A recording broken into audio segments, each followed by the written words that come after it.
गोटे सुंदर कथा आ सत कथा आखिर पानी आ हृदयर कहानी माँ छड़ा केही पारंती ना जानी एटा संपूर्ण सत। आज मातृ दिवस कि मातृ दिवस सबुदिन तो मातृ दिवस। माँ ता संतान मानक उपरे स्नेह ममता भल पाइबा आशीर्वाद ता हृदय ही अजाड़ी दे थाए। आ संतान माने जेते दूर रहिले मध्य मार हृदय सदाबास करथांती। हृदय कथार गोटे कथा कहूँ मु आग सप्ताह ओडिशा जाइथिली। मो पुतुरांकर व्रत घर थिला सेथिपई मु 4 दिन पई ओडिशा जाइथिली। आ ओडिशा जीवी माँ को देखा न कले आ मनटा मोटे भल लागिबो ना। समय भी बहुत कम एणु 6टारे घर बाहरिली। छुआ पिला आमे समस्ते गलु 7:10-15 रे जाइकिना आम घरे पहुँचलु। वर्षा होता माँ बसी थाए। मु जाई माँ पाखरे बसीगली। मु कहली माँ मु किए?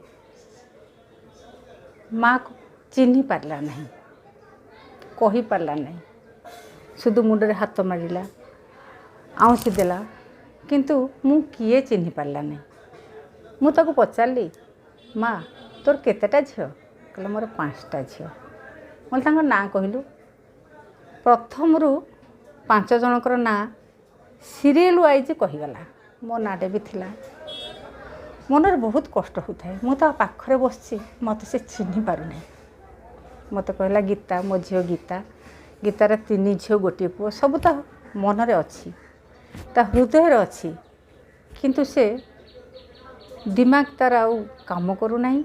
से मु सामने बसची मत चिन्ही पारु नहीं। बहुत कष्ट लगिला। बेसी समय भी रही है नहीं भी समय नथिला।